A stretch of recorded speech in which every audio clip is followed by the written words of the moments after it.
Hello everyone and welcome to episode 58 of Generation GC, Seasons, from Good Charlotte, the band's self-titled debut album in 2000. My guest today is Fish from Gone Fishkin on idobi Radio. Once again, and as always, my name is Molly Hudelson. I am your host. I am also the producer, creator, and editor of Generation GC. Last week, we talked about Leech from Generation RX, and next week, we'll be talking about a song from The Young and the Hopeless. Live on idobi Radio every Thursday, Gone Fishkin is here to bring you the music you crave. No, the music you need. From his hometown in Long Island to the studio in Los Angeles, Fish is hand-selecting the next big thing from indie to emo, meaning no matter what kind of tunes you like, Gone Fishkin is sure to have a band you'll love. Whether he's introducing an act that's fresh on the scene or chatting with a band you've loved for years, you'll always find something fun on Gone Fishkin. The show is a party, and you're invited each and every week to see what Fish is up to now. To paraphrase the iconic Viva la Bam, what will Fish do next? Whatever the F he wants. I also wanted to say I love having guests from all over the world and from all different backgrounds on this show. If English isn't your first language, that's okay. As long as you're comfortable holding a conversation in English, you're good to go. On a very serious note, for the past several months, I think it was last June that I began this. When the protests were first happening, I've been advocating for Black Lives Matter in every podcast intro. And I'm going to keep doing that. It's important to keep talking about that. I also started a little bit after that, including a mention about anti-Semitism, which I had also noticed was sadly on the rise and becoming very common. But I had not previously been including any mention of anti-Asian racism or the anti-Asian hate crimes that have happened in the U.S. over the past year, but that doesn't mean they're not happening. I'm sorry that I wasn't mentioning anything before, but the truth is that unfortunately, I, like a lot of Americans, wasn't aware of just how much had been going on. There was a shooting in Atlanta recently that has been getting a lot of coverage, but, the truth is these incidents have been on the rise for a while now. According to CBS News, more than 1,800 racist incidents against Asian Americans were reported between March and May of 2020, according to a United Nations report.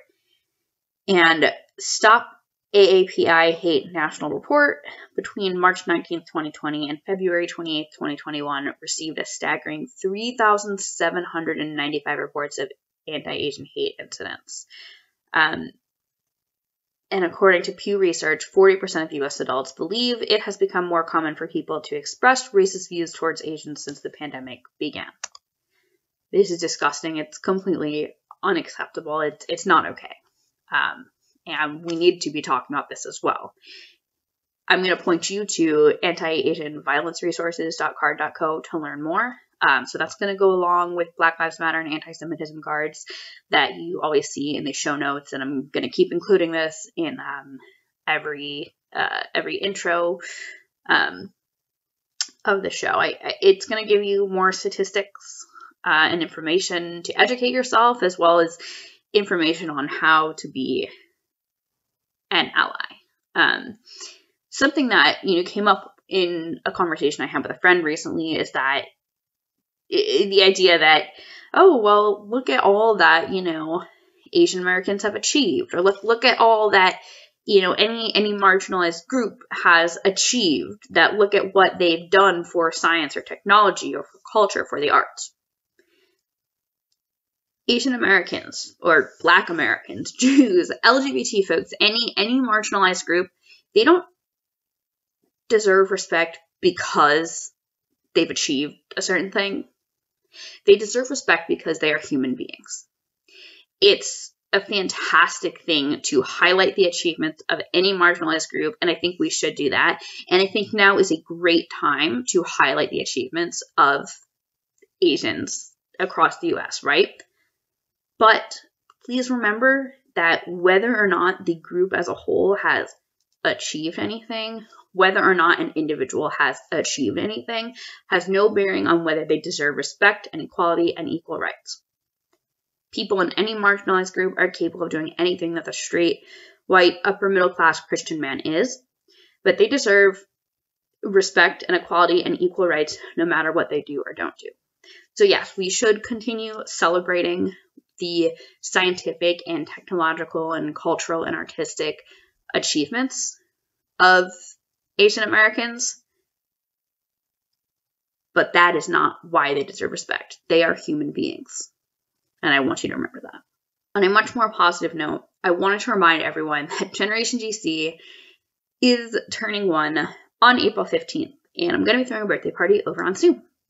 The link will be in the show notes. It is bit.ly/GenGC-party. You can RSVP there. And if you haven't already, please join the Generation GC Fam Facebook groups. I'll be posting some updates about the party in there. We'll bake brownies. We'll talk about the book Good Charlotte. I'll be doing a giveaway too. Finally, Generation GC stickers are here. Do you want stickers? There's 2 things you can do. Number 1, you can support the show on Anchor. Go to anchor.fm/GenerationGCPod, POD, and click support. Anything that comes into the show there helps me keep the show going. It helps me get equipment I need. It also helps me print and ship the stickers. So it makes a really big difference, and I really appreciate it. Number 2, you can make a charitable donation. In recent weeks, I had been encouraging folks to donate to No Kid Hungry. And in the spirit of continuing to help feed people that are in need, I wanted to this week focus on the Asian American community. Heart of Dinner is an organization that feeds elderly Asians in New York City who are facing food insecurity and isolation. Their website is heartofdinner.org, so I would encourage you to make a donation to them. So what you're going to do is you're going to take a screenshot of your support of the show on Anchor or of your donation to Heart of Dinner, and you're going to send that to me along with your mailing address, and I will send you stickers. Also, make sure you keep up with Generation GC at Generation GC Pod, POD on Facebook, Twitter, and Instagram, because you never know. Sometimes I will be posting on there different ways that you can either help spread the word about the show or make a difference in the world and get some stickers as a result. Thank you for tuning in, everyone. Now on to episode 58. So, Seasons is track 7 on Good Charlotte's 2000 debut album, Good Charlotte. Track 6 is Complicated. Track 8 is I Don't Want to Stop. Not a single, so there's no radio play or chart notes. It has been played live. Setlist.fm has it ranked number 42, tied with Victims of Love with 16 times. But especially in like the early years of the band, like this song got played a lot between like 1999 and 2001. And in those years, like Setlist.fm definitely is not super accurate. So I imagine it's actually probably a little higher in the rankings. They did apparently play it at some of their 2016 reunion shows and on Warped Rewind at Sea in 2017, although, I don't know, like it looks in the spring 2016 set list that I saw, it looks like it was in the actual set list, but I've never seen it in like a proper set list, but they do pull this out in like the VIP acoustic sessions quite a bit. I mean, it translates very well to acoustic sessions. The album was produced by Don Gilmore. Y'all know that name by now. But this track was actually mixed by Tom Lord-Alge at South Beach Studios in Miami. That name may or may not be familiar, but to give you a little rundown, Tom Lord-Alge began his career at the Hit Factory in New York before becoming the resident mixer at South Beach Studios on the ground floor of the Marlin Hotel. He's won 3 Grammys, and I promise you, you have heard other records he's done. Notable one, Blink-182, Enema of the State, and he's also done Avril Lavigne, Sum 41, The Rolling Stones, Pink. I mean, everyone. So many names. His resume goes on forever. The song was written by the Madden brothers with additional lyrics by Josh Ian. And we've got a lot to talk about with this song and with the lyrics, but Fish, first, I want to help everyone get to know you. Amazing. Well, thank you so much for having me on the show. Yes, thank you so much for coming on. This is so fun. So, first question I'd like to ask everyone is, when did you first hear Good Charlotte, and what were your first thoughts on them? I was in 5th grade. I forget if it was like the first half of 5th grade or second half of 5th grade. which would essentially be probably around 2001 to 2002, I think. Okay. And I was watching MTV Hits and I saw the anthem and I was like, yo, I want to be like these dudes. They look like they're having so much fun. Like, I play baseball, but like this seems a lot more fun than baseball. I think the Twins played baseball at one point, but not that you would have. They did. From what I saw like pictures when I used to like look up everything Good Charlotte related. Still do from time to time, you know? Oh yeah. Yeah, I saw their baseball pictures and whatnot. And have you ever seen Good Charlotte live?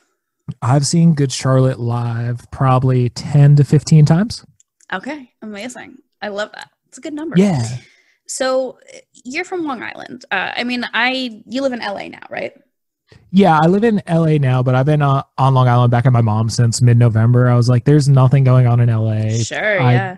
I need to be at a house. I can't just sit in my apartment all day anymore. Especially, with the holidays and stuff. It's kind of like, I know a lot of people that have done that, just gone kind of back home for, long periods of time for the pandemic. So I grew up in New Jersey and lived in New Jersey until recently. Went to a bunch of shows on Long Island over the years, and I always just appreciated like the scene there, just having such a great community. So were you involved in the local scene growing up before moving to LA? Yeah, I was pretty involved from, I would say 16 on, and I still try to be as involved as possible with it just because I grew up in it and a lot of my homies still work in it in some capacity. Sure. But when I was like, well, I guess my first show I went to, first local show was, I was 14 years old and I just like found a love for this. And it was like, I didn't know that, I didn't know there was such a thing as local shows. I thought it was you play Nassau Coliseum or you don't. Right. Thing. And like my mind was blown by venues but like Irving Plaza and stuff like that. Because I thought it was just like, you're either huge or you're not. And I didn't have an understanding of like the grind and everything. No, I get that so much. And I remember like, so I went to college in Ohio, and that was like where I started like going to shows all the time. And I would go to like the House of Blues in Cleveland, which is like, 1,500 people or something. Such a nice venue. Oh, it's great. And I was like, oh yeah, this is like a small show. Yeah. Because even at first I hadn't discovered like local shows. Yeah. And it was just so weird to me. And I started going to more and more shows and like a better understanding of things. And just meeting people and everything. And then eventually when I was, I think 16 was, 16 was like the first time I had a band that really wanted to play shows and write originals and everything instead of just playing our talent show at our high school. So we played 2 shows and then I got thrown out. But then I just kept doing like merch for my homies and stuff and would just basically carry their guitars in. So Sick. And amps so I could get into shows for free. Yeah, that's a good trade. Just started meeting people from there. And then I found idobi when I was like super young too. I was like 14 years old and was like helping out Guns on idobi for years and years and still work with him. Like it's been like half my life now, like 14 years. And yeah, I just grew up in that scene and then it expanded to New York City scene. Sure, yeah. And then I was lucky enough in 2014 to do Warped Tour and then like interviewing touring bands and everything. So the Long Island scene definitely set the tone for me and taught me a lot of things I know and grew up in, and very grateful to grow up in that scene and just gradually progress and meeting more and more people. I love that. And we are going to talk about your show, but I have to ask, as we talk about Long Island, what's your favorite Giants at Large song?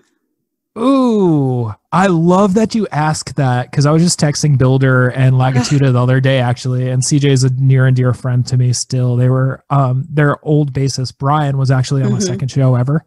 Oh wow! And I used to play them on my college radio station when I was doing that. But I would probably have to say Dead Letter or The American Dream Is Dead. Ooh, so good. But I mean, like Goodbye Li has a special place in my heart. Oh, of course. Oh, actually, funny story that you mentioned Giants at Large. I did a joke Christmas song this year and I like wrote it over Zoom with my homie.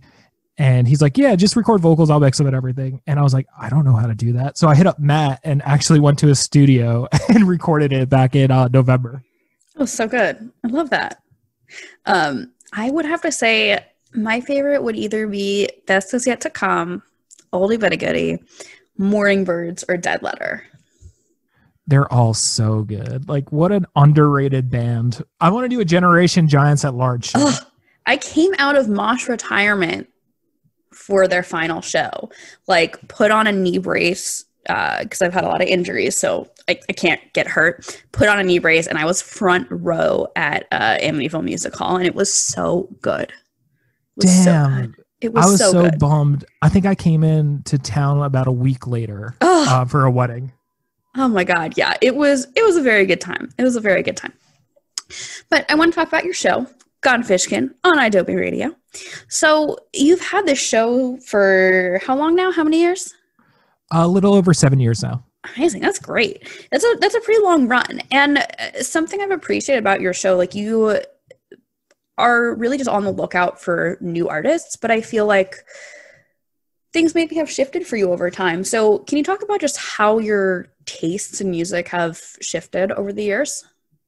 Oh, 100%. Like back in the day, like I would listen to Good Charlotte. I would listen to like Newfound Glory, Sum 41, Simple Plan, and all those bands. And East Coast thing, you could attest to this. You were a poser no matter what. There was always a band that was more punk than the band you were listening to, no matter who you listened to. Like my screen name growing up was NoFX, GC, GD, MXPX 182. And I would still get called a poser. MySpace name. Yeah. So, and then like how I was saying, it was like, I didn't know there was such thing as local bands in a local scene. So I didn't know about like demos and stuff like that. I thought demos were just pitched and then like you played a giant show, you were on TRL and stuff. Right. I started discovering more local bands and that whole local scene that I was talking about, and like up and coming bands like that were on indie labels and stuff. And then I think it was around 2010 pop punk started changing. Yes. And I have this whole theory that pop punk got a lot harder and like more Story So Far yelling, singing type thing. Don't destroy me for using yelling singing, but everyone knows what I mean. Yes. That's listening right now. And I feel like it was because Disney put out like Camp Rock, the Jonas Brothers, and Demi Lovato, and it just sounded like all the pop punk bands we were listening to back then, and they had to be edgier. Yes. Okay. I like that. Yeah. So I went in the Disney direction instead of the pop punk direction in 2010 for sure. And I was all about it. Like all my friends were ripping off the Jonas Brothers anyway, and I was always doing merch for them. So I was really about it. So I didn't really like pop punk for a little bit, like the newer ones, but I've come back around and just love those older, like Story So Far, Neck Deep, State Champs records. And so like at that time, I went in this really pop direction and started really discovering pop music and diving into how pop songs are written and everything, and watching my friends get into songwriting and just admiring what they did. And then from there, like for whatever reason, it shifted to more indie stuff in New York City. So like it was cool to like the super duper underground indie stuff that you would only hear at like Arlene's Grocery or pianos and stuff like that. So I just started to find like this band Team Spirit was fire. This band Little Bombs I used to help out, which was Kieran from Sing It Loud, newer project after Sing It Loud, and started finding songs and music like that, like the Williamsburg hipster type scene. Okay. And like I was like, man, pop punk was a good time, like emo was a good time. I guess this is growing up. I can't just scream like these pop punk lyrics I grew up on anymore. I guess I gotta evolve. And then like things like Emo Night came around, and like it kind of had this resurgence of this pop punk and emo that we loved. So it kind of, I feel like it evolved from what it was pre-2010, but not in the way it evolved in 2010. And then like Champs, when they came out with Elevated, I was like, this is so good. Like, I love this. And I kind of came back to it, but like I found a lot of hip hop in the meantime, like Laney, 1975. And then you come to find out bands like Small Pools, bands like 1975 used to cover Grand Theft Auto. So we all came from the same scene. Yeah. If you look it up online, you can find it. I think it was when they were called Drive Like I Do. They covered it. And it was just one of those things where I realized this is a really long-winded answer, and if I was interviewing the person, I'd hate them for this long-winded answer. But what I realized was the emo and pop punk I grew up on was basically the root of all the newer hip music I was listening to. And I just had like a big revelation. I was like, yo, all music is sick. Yeah. And also I love country music too. Like Dan and Shay, so good. Florida Isn't Georgia like Line. Dan and Shay's touring band like members of a Rocket to the Moon or something? Yep. Goes back to everyone comes from the emo Warped Tour. There we go. Yeah. I love that. So I was just really curious in terms of like the construction of your show. Like a lot of your episodes have 2 or even 3 interviews. So how do you decide like who's going to go together and actually like who's going to go first in the episode, who's going to go second or third, and how do you decide who to put next to each other? So for a while, I didn't think that really mattered, besides obviously putting on the bigger artist last, right? Just kind of at like a headliner type thing. So I would have everyone on, like not really think about who I was having on, because back in the day when you first start out on a show, you're not getting a lot of guests, you're not getting a lot of pitches or anything. So it would just be like my friends, and then like have my friends in a touring band we looked up to on or something, and like kind of mix it up a little bit like that, but never to a science like I try to do now. I try to match up 2 artists that I know it'd be really cool cross promotion for both of them, so both their fan bases could hear them. And then if I do a third interview, typically it's my co-host, but 2020 really wasn't the year to have a co-host in studio with you. Yeah. But I would just like have friends on and stuff, and I'm lucky enough that I'm able to live in an area where there's a lot of like-minded people, and I just run into people who play music, and a lot of the time I don't know what they do, to be completely honest. Just like, oh, we do the same thing, kind of. Yeah, like we'll just be out at a friend's house or a bar or something, just having a drink, and just BS, exchange numbers, follow each other, skip over each other's stories and not really pay attention, then hang out again the next weekend and the next weekend, and then just have like this oh crap moment. We're both in the same industry. We both do kind of the same thing. Let's cross promote. Yeah. And it's just so much fun like that. I love that. And I have to discuss this one. You had Dean Butterworth, longtime drummer of Good Charlotte, on your show in 2017. So I heard the interview. Listeners, I'll link it, but you do have to go to the idobi website to listen. It doesn't seem like this one is still available on like Spotify or anything, but you should listen. So I've heard the interview. I've heard what you guys said, but just what was that experience like for you? Oh man, that's awesome that you were able to find that. I think it was before we started podcasting everything. Yeah, maybe.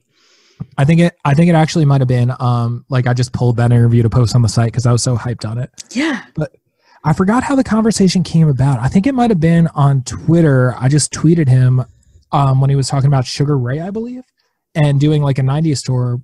And I just wanted to talk to him about it because Dean used to drum in Morrissey. Like he's a legend.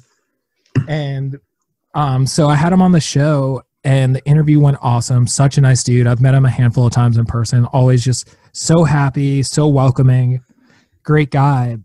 And doing the interview, I was definitely a little nervous because he's the only member of Good Charlotte I've had on my show. And it was a lot different than like seeing him in person, catching up type thing. Cause it was like, oh my God, everyone's listening right now. This is kind of scary. I can't sound like an idiot. So I like looked into a lot of things he did. It's definitely the most prep I've done for an interview in a minute at that point. I feel you on that so much because I interviewed Billy Martin when Generation RX came out, and it's like, and I feel like I get this vibe from what you're saying too, that like, okay, yeah, I know, like obviously, like I know this person, I know their background, but like, holy shit, this is so important. I really got to do like my best. Like I have to know everything and ask them stuff they haven't been asked before. Exactly. And you don't want to like sound like a super fan, even though like we're both in music because we're super fans. Right. They're in music because they were super fans. Like we're all just super fans, and that's why we do what we do. Yes. But did the interview, went awesome, really hyped on it. He posted about it. I was like shook that he posted about it. I was real hyped. And then I woke up one morning and Good Charlotte actually posted it from the band account. And like, I still have that saved on my Instagram and I go back to, like I have 3 pictures saved. It's like that and an insane s'mores recipe and a picture that I happened to be in that was really cool in the background of a really cool thing that happened. So it's just like, man, I'm going to remember this for life. This was sick. I love that. That's incredible. I'm so glad. So just last question before we do our deep dive on seasons. Anyone you haven't had on the show yet that you are dying to? Someone asked me this recently, actually, really funny. I would love like someone from Blink to be on the show. Oh. And I've been fortunate enough to meet Travis once or twice and Mark once or twice and Tom once or twice. And I haven't met Skiba yet, but I think that'd be really cool. But like my favorite bands of all time besides Good Charlotte are like Third Eye Blind, 1975, and a couple others. And I realized I'm like, I don't want them on my show. I want that barrier between us for life just so it doesn't ruin the magic. Yeah, but I mean, if they were to offer to come on my show, I wouldn't say no by any means. But also in the same breath, like I've never met them, I'm not seeking out to meet them because I want that wall, that barrier. Yeah, I get that. And that's healthy, I think.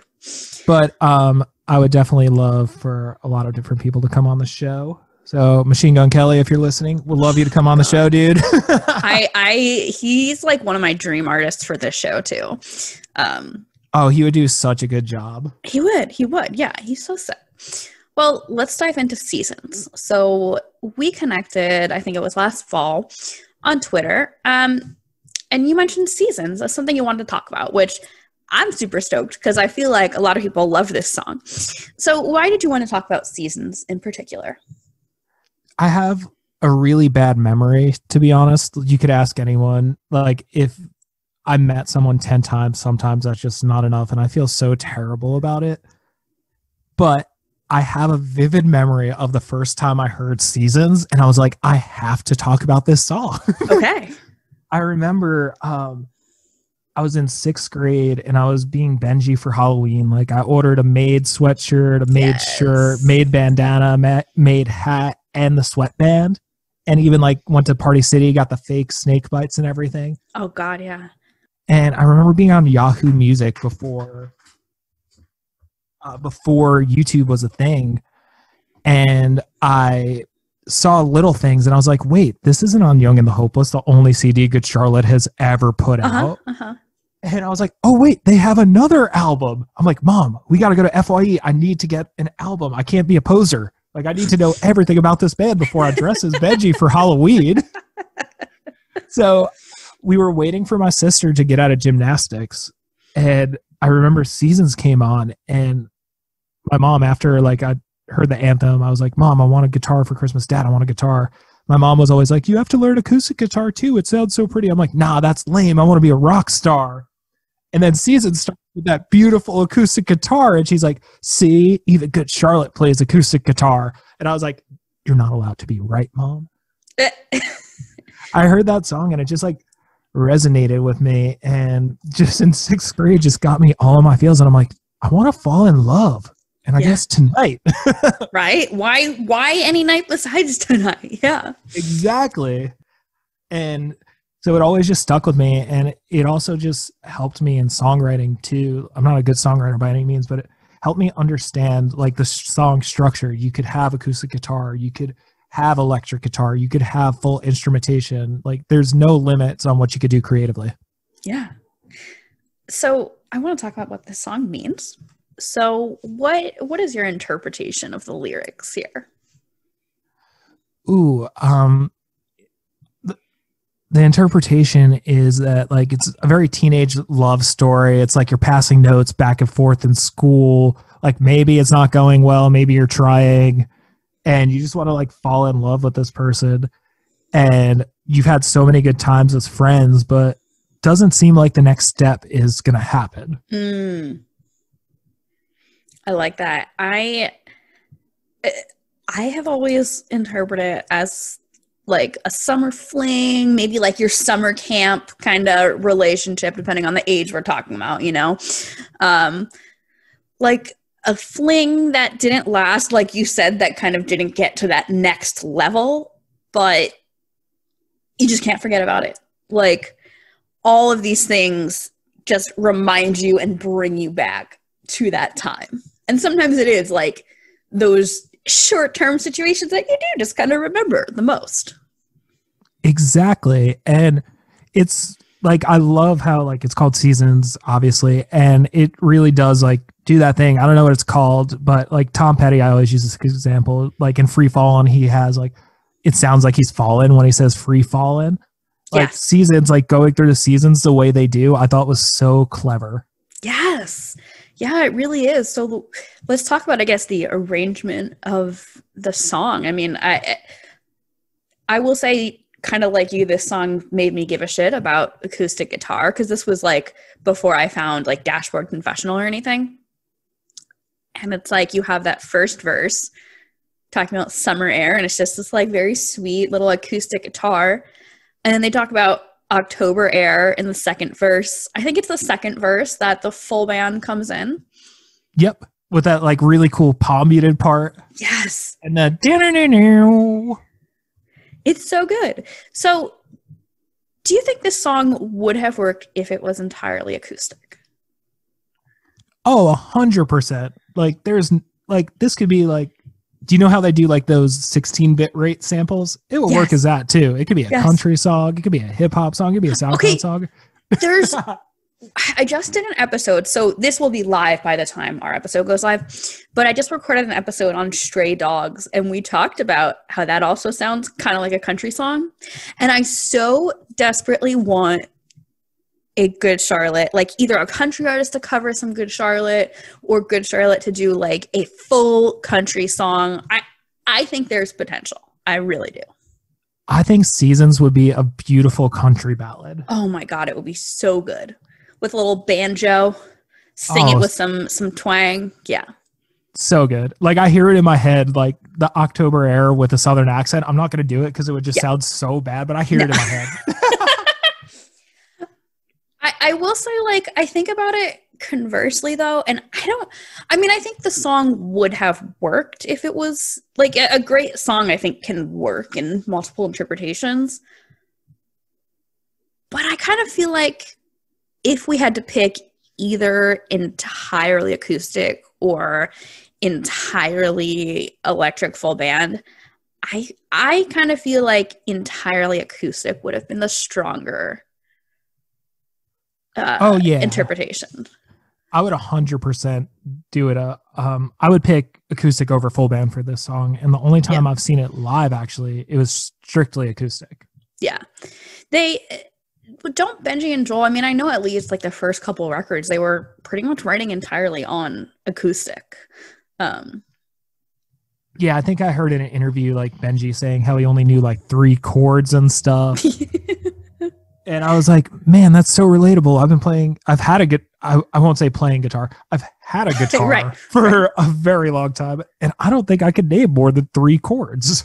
So, well, there's also the famous story. And this was, I found the source of this. It was like a Washington Post article from 2000, like right when the first album came out, where their high school band teacher was talking about Benji and Joel in music class, and said that one day they came in and they were like so excited to show their band teacher what they thought was a new chord, and they played him a C chord. That's amazing. One of the few chords that I also know, because I never got very far past like, Green Day, Good Riddance. I could do Good Riddance and Boulevard of Broken Dreams. Sick. I could do Wonderwall. I could do a very, I don't want to like talk crap about myself, but I could do a very pathetic version of Stairway to Heaven, like reading the tabs, but it definitely did not sound like Stairway to Heaven. And I could do this song. Did you end up learning to play this song on acoustic guitar?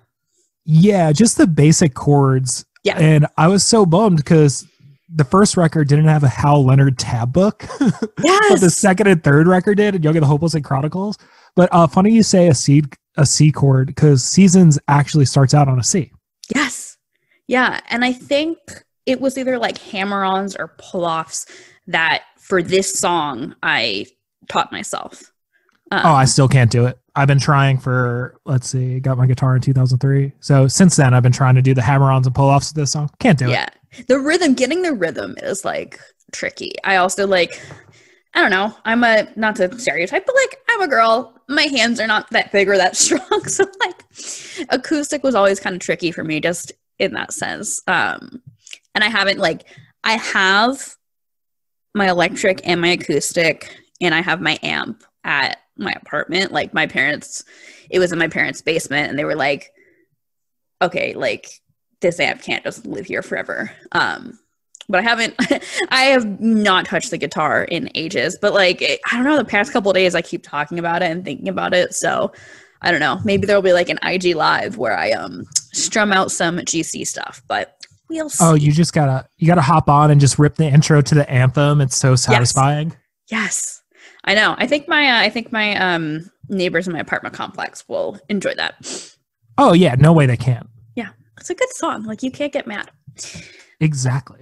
So we had mentioned that they pulled this song out at the VIP acoustics, and there was also an APTV session where they played this, which was pulled from a meet and greet.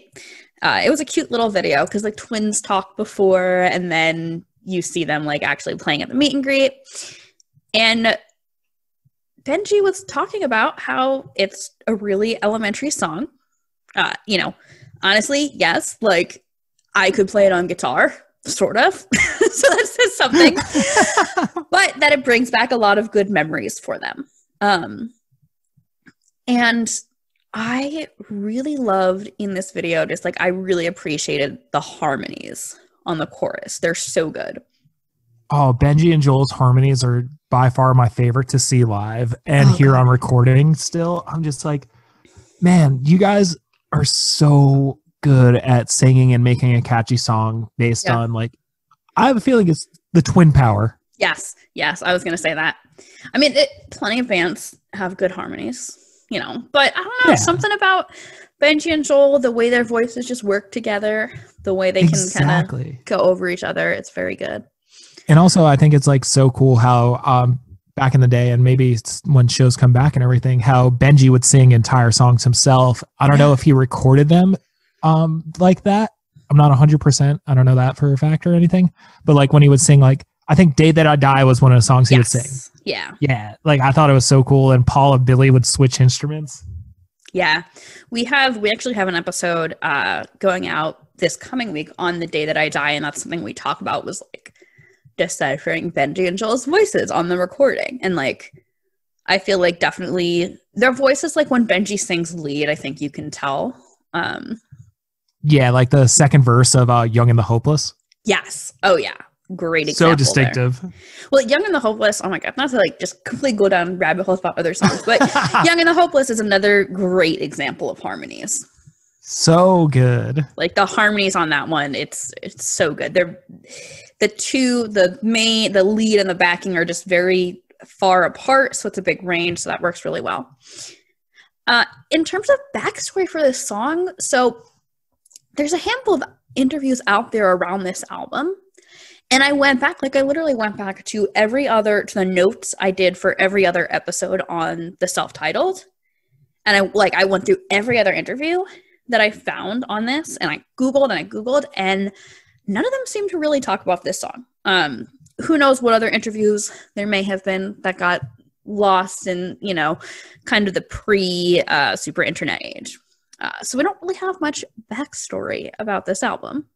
Or about this song, I should say. But, I think we have our interpretations, Oh, definitely. Yeah. Did you have any other, you mentioned hearing it for the first time, but were there any other, memories or stories you wanted to share about Seasons? Ooh, I've made it my aim away message so many times back in the day. I made it in my profile, probably made it my MySpace song at some point or another. I still jam it all the time. It's a classic song that has really just gotten even better over time. It's 20 years old now. Like every time I hear it, I smile the same way I did the first time I heard it, I can imagine. Yeah, it's so good. The only memory or story I would share, I guess, it's just, the many summer camp crushes that he just kind of never heard from again. And even if nothing even happened, you just like, oh, I always think about, the summer comes and I think about, this person I crushed on at summer camp in 2005. Up until like literally right now, I didn't put seasons and festival song together. And man, it's just reminding me of like summer crushes or at festivals. Like tonight it's on tonight. I want to fall in love tonight. Maybe this was about a festival crush. I don't know. Oh, okay. I mean, I could especially hear if it was like, timing wise, I guess this doesn't work out. But if the timing of the song were different, like maybe the first time they were on Warped Tour, they heard this song. Or maybe the first time they were on Warped Tour, they met someone and then, had a crush, whatever, and it just kind of never developed to anything past the tour. We've all fallen in love with the girl at the rock show before. Yeah. A friend of mine actually met her husband at a Blink show. And that's awesome. So I went to her wedding, it was 2019. And then as they left and exited the ceremony, they played the rock show. That's iconic. It was so good. I can imagine like Seasons would be played at my wedding. Like if it's not the first dance song, because I might have to put Mariah's Always Be My Baby. Oh. Well, granted, whatever my future wife says, because I know I'm not going to have final say. But Seasons will be in my top choices of first dance song. Oh, it'd be such a good first dance song. Other good Charlotte songs this relates to, if we talk about acoustics, SOS, 1979, I guess California, The Way I Say I Love You. I guess that would be acoustic. Maybe Emotionless. Would that be considered? Oh, that'd be more stripped down, I guess. Yeah, but that has some acoustic. Yeah, that's a good one. Say Anything, maybe. Yes. Oh, I can't wait to talk about that. Other songs about former relationships. there's a million, but I actually love that you had just mentioned festival song. Because who knows, maybe there's Tonight, It's On Tonight. On this record, like Change, I Don't Want to Stop, I Heard You. They definitely Say Anything, of course, on the next record. I think Say Anything, not to sidetrack for the 80th time this episode, I think Say Anything might have been a demo for the self-titled, because I have an old version of the song that I got from a message board. It's the one that's called Time After Time. Yes, that one. Yes. Oh yeah. And then also maybe Dance Floor Anthem might be a part 2 to Seasons. Oh, okay. Yeah.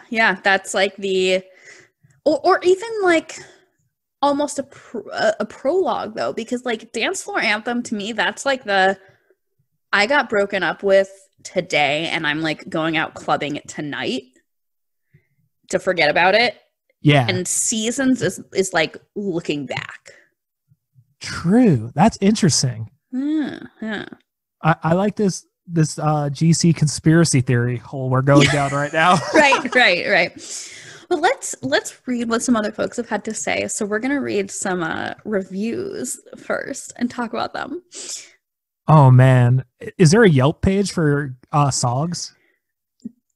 I don't think there is, but we did get a couple reviews, but there weren't a whole, like a couple of them were like retrospective reviews. And I really wish I had more like critical reviews from the year 2000. Just, like we were saying with interviews, like it's just hard to find some older stuff due to like older stuff not always being on the internet.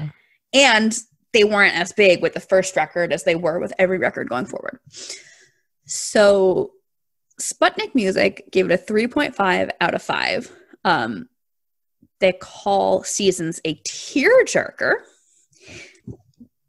and say that about a minute in, the distortion begins and the song drives home once the pace builds up as the line, I want to fall in love tonight, starts. Cryptic Rock had a nice 20-year tribute. They said, Good Charlotte was a band that would always be known for their heartfelt emotions. Waldorf Worldwide and Thank You Mom were just two of many raw offerings. I guess Thank You Mom would also be an acoustic, right? Oh, 100%. Yeah. A nice hidden acoustic. Although if you go on Spotify, it's its own track. Spotify killed the hidden bonus track. Dude, I know. Like Wounded too is its own track on Spotify. Yeah, it's like, yo, the kids today will not know the pain of like, when is this going to start? It's just silence. It's still going. And you'd have to kind of like memorize what point the song started so you could skip the 2 minutes of silence. Yeah. Exactly. So Waldorf Worldwide and Thank You Mom were just two of many raw offerings full of longing, such as Complicated, Seasons, Screamer, and Change, which created the core of Good Charlotte. I love that. The core of Good Charlotte.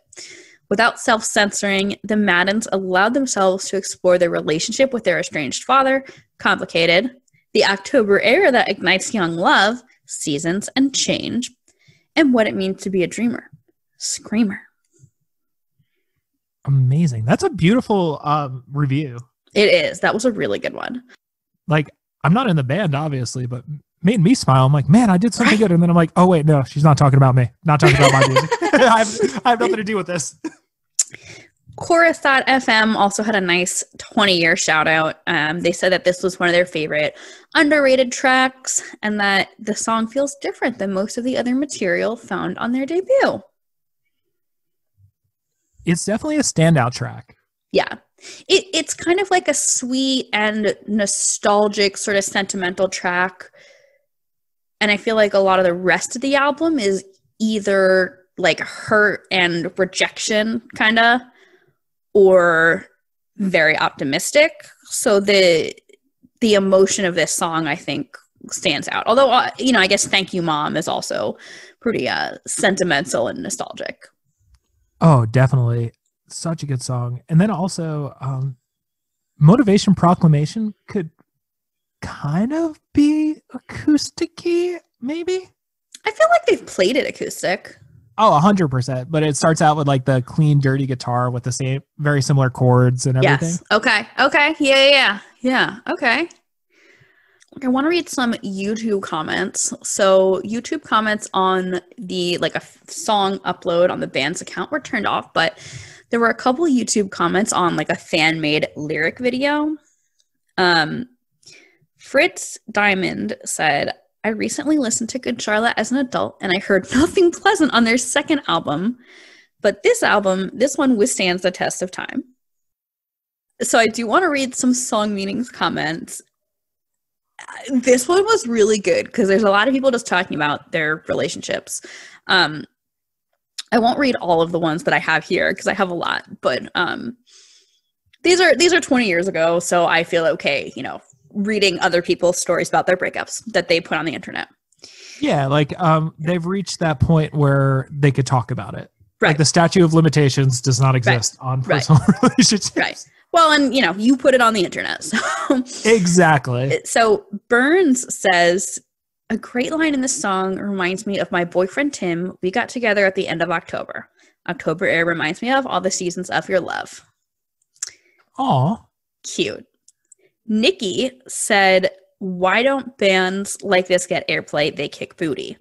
Well, Nikki, they did get airplay. They did get airplay. So still continue to get airplay too. Yeah.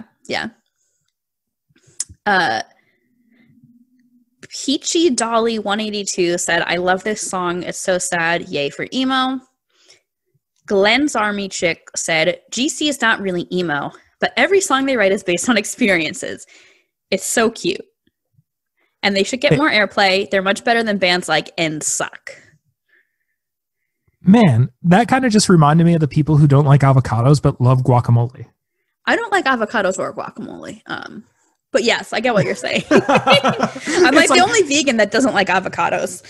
Ooh. Yeah. I did once in LA at Native Foods. They had like an avocado chocolate mousse. Ooh, that stuff is so good. Yeah, it was very good. It was excellent. Nimbus the Kitten. This one is good. This one's really good.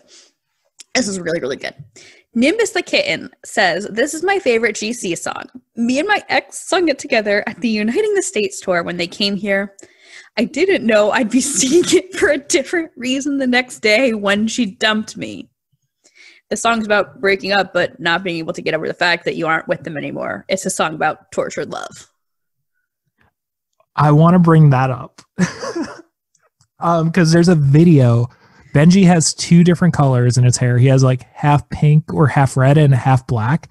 Oh, and he just goes, "This is a song about tortured love." And then they go into it, just acoustic, Benji and Joel. I watched it this morning while I was eating breakfast, actually. That's so good. That's so good. Punk Angel 401 said, "This song reminds me of my ex. We started going out in October and he would play this song for me and change the lyrics a little bit so that they match us perfectly. Too bad we broke up right before the summer, so I can't relate to Summer Air, only the October Air. Still a good song, though." So good. Yeah. I'm kind of bummed Song Meanings doesn't get much activity anymore just because there's so many gems like this.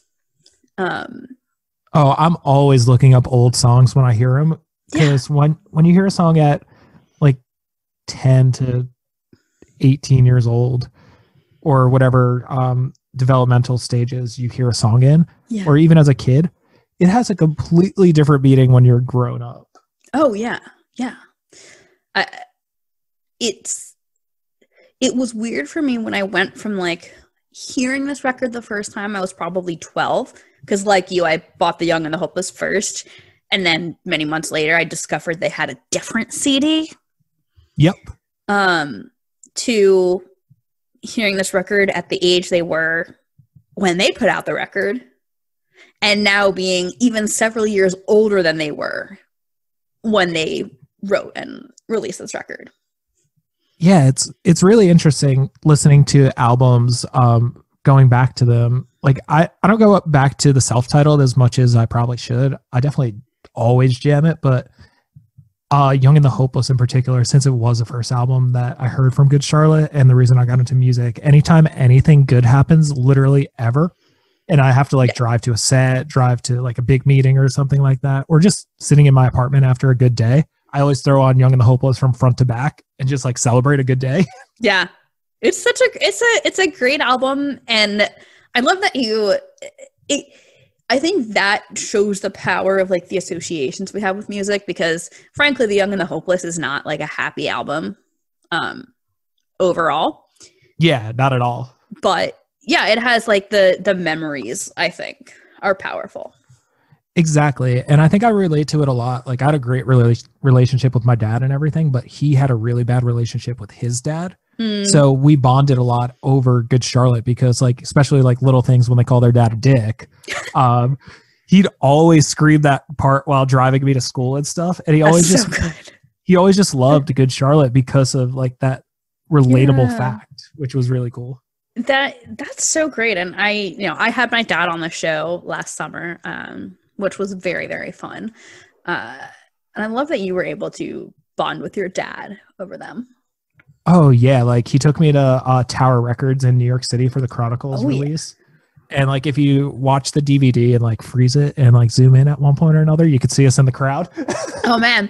Well, I actually just got to talking on Twitter about I gotta do a bonus episode sometime soon on, I don't know, one of the DVDs. They've had a few DVDs out there. So oh man, that first DVD, quick story. I watched it every night, literally all night for a year straight, because we were doing work on my house and we moved into my great grandma's house, and she had passed like a year before. We hadn't sold it yet.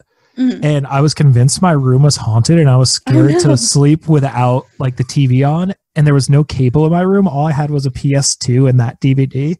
So it would just play on loop all the time. So it was so good. Like I could probably reenact the whole, well, not a routine. I could reenact the whole live set as a routine, a dance routine at this point. Good. So good. I love that. We're going to read a couple of comments from Rate Your Music. Violet Moth said 3.5 out of 5. Cute, but pretty generic. I mean, fair, yeah. But that's going to be my Tinder bio. Cute, right? But generic. That's so good. I think it's the Outfield. That's my Tinder anthem right now. That's hysterical. Right. You gotta have, it's gotta be a Good Charlotte song, because that, shows people what they're dealing with. Daytona Splendor gave it 1 out of 5, and this is very good. I gave this 1 star simply on the basis of my having used the song Seasons to get girls in high school. For any other purpose, this shit is useless. Man, you just don't want to get in your feels by yourself? Right? I mean, I'll be honest, like, if when I was in high school, if the guy I was crushing on played this song to, like, try to get me, it would have worked. Totally would have worked. Oh man, I don't think I ever used a Good Charlotte song to impress a girl, funny enough, because they were, I guess I just got called a poser too much in high school to even try. But like, there were definitely other songs, never worked. Literally never worked. Yeah. Ones I wrote, never worked. I was very lonely in high school when I started playing music. Yeah, big mood. I was like, man, I got my Good Charlotte CDs. I don't need anything else. Yeah, right. I would just love to hear, Fish, how has Seasons held up for you over time? It's held up in so many different ways, and I would say held up is an understatement. It's honestly just gotten better, like a fine wine over the years for me. Like there's so many digestible things in it that you could look at, everything from the production, writing with Don Gilmore. And I just found this out a few days ago. Don Gilmore actually worked on Eve Six's records back in the day too. Like Eve Six was tweeting about the Good Charlotte guys. I love his bits. They're so good. And I didn't realize I shared a producer on that. And I'm not sure which Eve Six records it was he worked on, but it does remind me of like huge, like back in the day, big teen love songs like Here's to the Night and stuff. Yeah. And also, I think just Seasons kind of set the tone for them having that softer side, maybe, where they're like the heartthrobs. I could be completely making that up. No, but, I get that. I like that.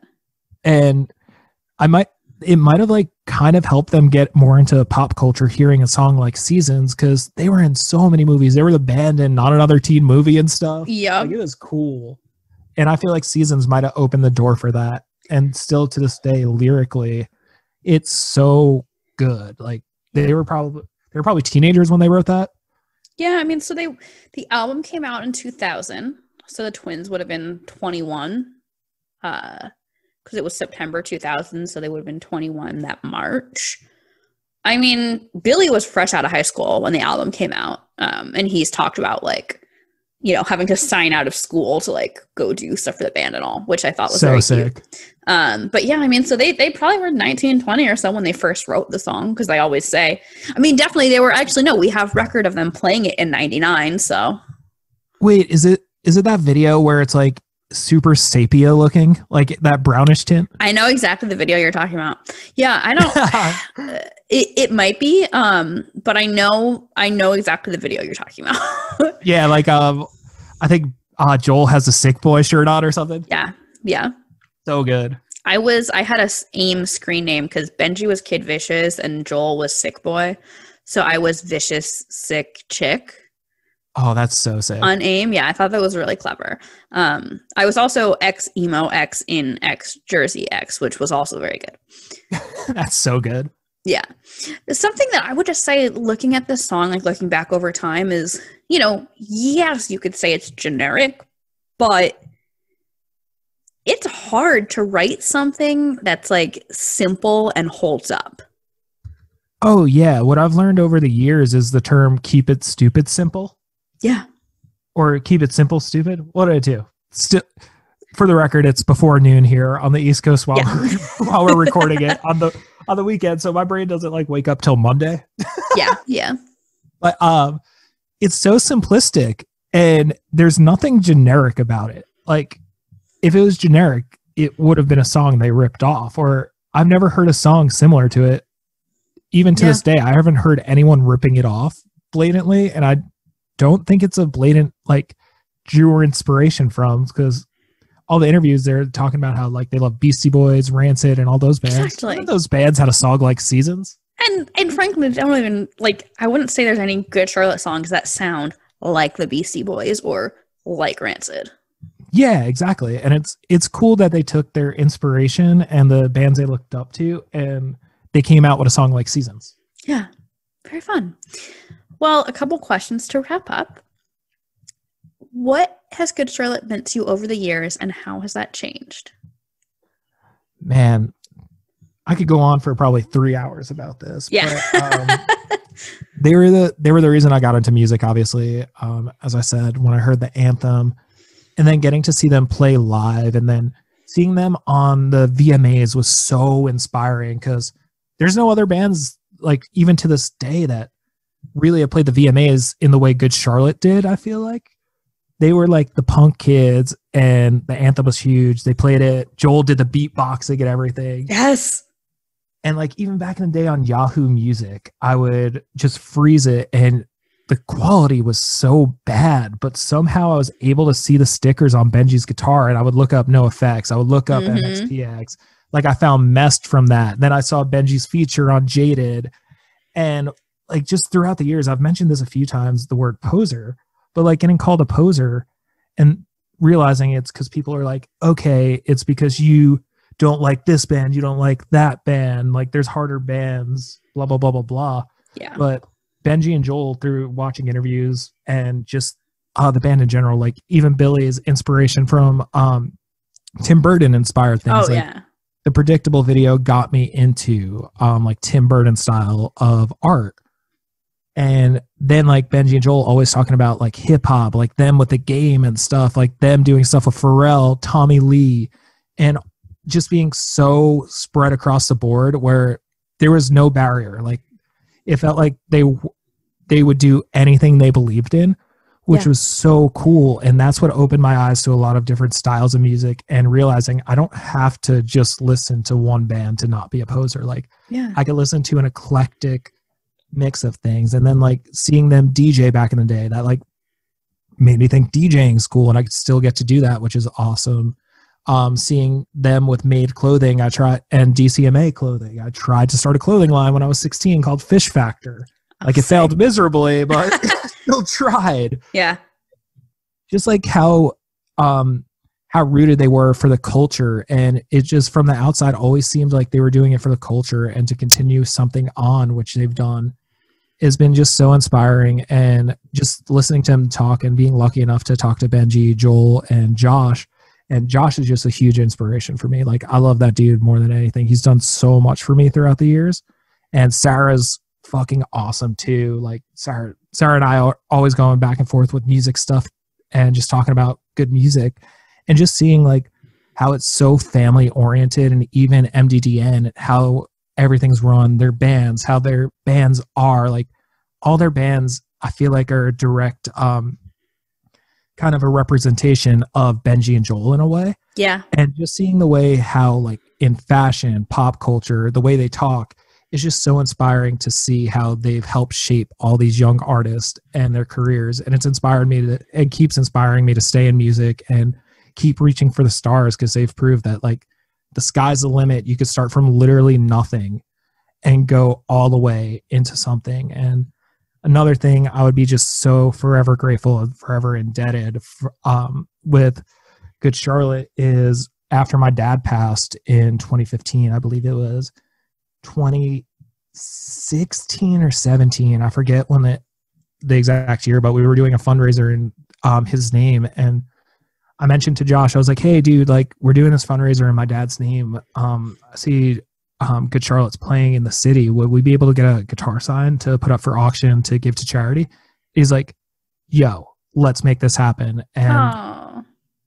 And Abby was on the road with them and was so nice. And I remember I landed that day, they were playing Best Buy Theater, and Abby came out and grabbed me and gave me a pass. And to this day, I still have the pass. It's like a Good Charlotte VIP laminate.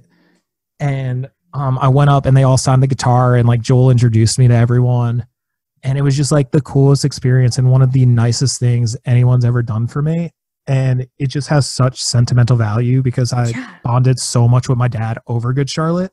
That's and so they incredible. were so nice to do that. Like, talk to me. Like, they had so many other cool things they could be doing. They're in New York City. Like, they took like 10 minutes to like talk to me at the end of the meet and greet and everything. And it was just, man, I'm like, just wait, like so teared this up was and blushing talking this about was it. Best Buy Theater November 2016. Yes. I was at that show and I was at that meet and greet.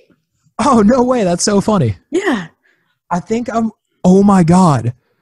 I'm wearing a Giants at Large shirt in the picture for, I think it's either a Giants at Large or Tennis System shirt. One of the two. So I think it's a Giants at Large shirt, but it also might be a Tennis System shirt. I'm wearing a Major League sweatshirt in my picture with them.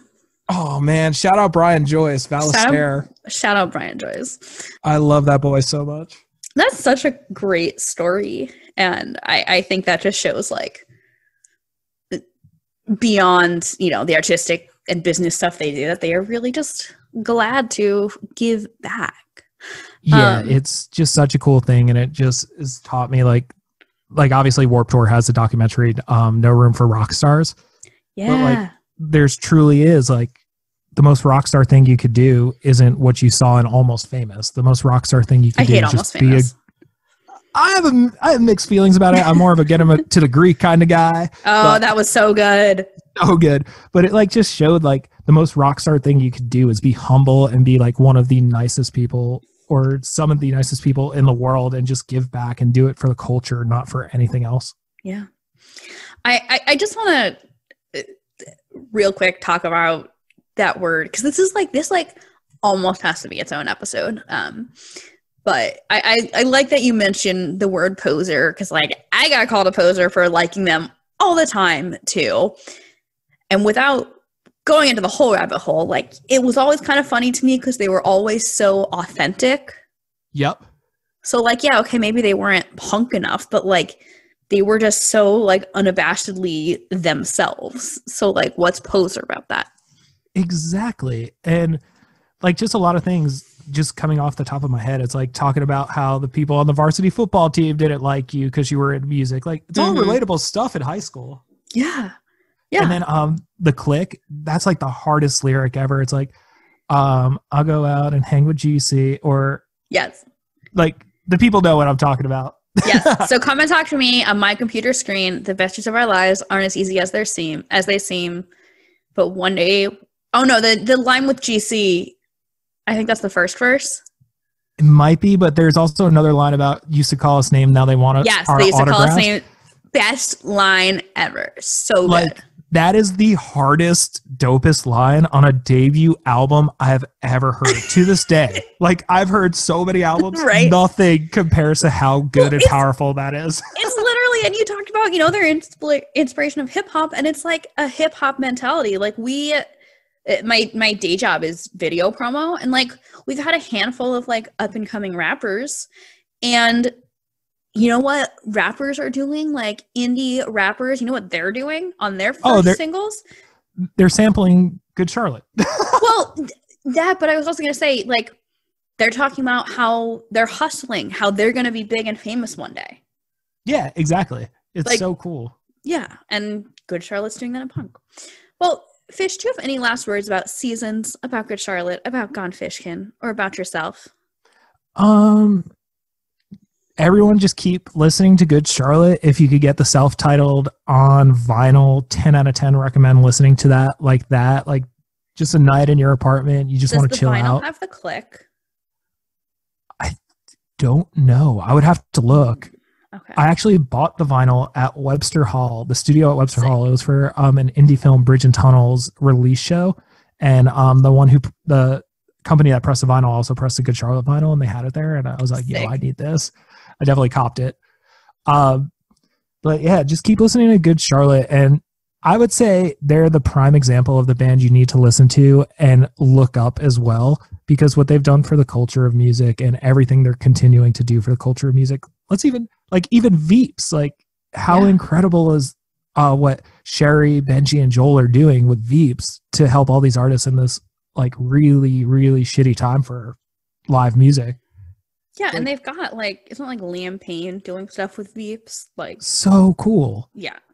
And like just look into how they do things, because it's very inspiring, and it's more than just the music. It's just all around. Everything they've done has been incredible. And I just want to thank you so much for having me and listening to me kind of ramble. I feel like I was the rambler. That's what I love about this show though. And I think that to me, that's what like, it testifies to the power of Good Charlotte, that it can like lead people into all sorts of conversations. Oh yeah, and also for everyone out there who might not come on the show, I need to say this about Molly. She really put my show to shame. She sent me this incredible prep work, like with links, citing things, like research on me, and I was like, wait, have I been like not doing something I've been supposed to do? I just send someone a phone number and tell them a time to call in. Thank you. I've had a couple people compliment it. Jesse Cannon was like so thrilled. Elijah Witt from Cane I haven't Hill. talked to Jesse in forever. I got to reach out to Jesse. Jesse's great, and he and my boss are like longtime friends. So that was a very fun connection. Thank you. I'm so glad you appreciate the notes. Oh, it was incredible. Like I talked to a few friends beforehand. I was like, guys, I'm a little nervous doing this. Like I don't really get interviewed too often, and I don't want to sound like an idiot talking about my favorite band and the band that paved the way for all the bands that come on my show. And I was like hitting up friends who are also Good Charlotte super fans as well. And I was like, yo, do you know any interesting facts about Seasons? I'm about to do Generation GC. Yeah. Molly sent me all these notes, but I need to pull something cool. They're like, nah, she really hit the nail on the head with literally anything and everything we know. I feel like, you know, because some people have said like, oh, I'd love to come on, but I'm just like nervous. And I feel like for me anyway, like having that laid out, especially for something that's like as niche and as detailed as this, having it laid out, I think kind of can help with nerves. Oh yeah. Not only that, guys, she has a Google Doc with everything, and it's sorted by chapters in the left-hand side, which is so impressive. It just made my life so easy, and definitely a lot less nervy going into it. Good. Oh, I'm so glad. Well, before we head out, Fish, I do a Generation GC and Friends Spotify playlist. Hell I'm going to put Seasons on there. I'm going to put, I think I'll do Giants at Large Dead Letter, because that's one we both agreed on. And then I would just love to get a recommendation from you of something you're enjoying lately. Anything that's not Good Charlotte or Giants at Large, since we are including them. Oh man, there's so much good music coming out right now, and it's one of those things. It's 2021, and this comes out in a month from when we're taping it. I don't know where music's going to go in that month because it just keeps getting better and better. But I'll let you pick from either the band Camino. Ooh, I love that band so much. The Dangerous Summer. Actually, let's go with Dangerous Summer. They're from the Maryland, Virginia area too. Great pick. And they just dropped an EP on their own. They started a label called Molly Water Music. And it's just very admirable how they've been signed since high school, and this is the first time they're unsigned. And they dropped what's their biggest single to date. Really? Yeah, independently, their song "Fuck Them All." Huh. So let's stay in the Maryland, Virginia area. Yeah, I love that. And then also, I would say all-time low, but let's just say everyone who's anyone at this point has heard Monsters, and it is so well deserved. What a great song! Congratulations to them on that. I could like go on for ages, and this could be like a front page magazine article, but how cool it is that this many years and this many albums into their career, they have their first #1 hit. It's so good. Congratulations to them. Wake Up Sunshine was by far one of my favorite records. Alex Gaskarth, Jack Barricat, Ryan Dawson, Zach Merrick. Open invitation if y'all want to come on the show, because I know you guys love Good Charlotte too. Do it. Well, Fish, thank you so much. Where can people keep up with you on the internet? And tell them when your show is live, please. So I'm live every Thursday night at 9 p.m. Eastern Standard Time on idobi.com. Then you keep up with me on Instagram, instagram.com/Mike Fishkin, Twitter, twitter.com/Gone Fishkin. I do a Spotify playlist as well. Just look up Gone Fishkin. Perfect. Do Clubhouse now. I don't know if that's something you're supposed to promote or if it's going to be a thing when this even comes out. But yeah, no, thank you so much for having me. It means the world that you took the time to speak with me. This was so fun. Fish, thank you so much for coming on the show. Listeners, thank you for tuning in. This has been episode 58 of Generation GC Seasons. Last week, we talked about Leech from Generation RX. Next week, we'll be talking about a song from The Young and the Hopeless. My name is Molly Hudelson. I am your host. You can follow Generation GC at Generation GC Pod on Facebook, Twitter, and Instagram. You can also follow me, Molly, at M Hudelson, MHUDELSON on Twitter and Instagram. Thank you for tuning in. Please make sure to follow, subscribe, rate, review, and tell all your friends.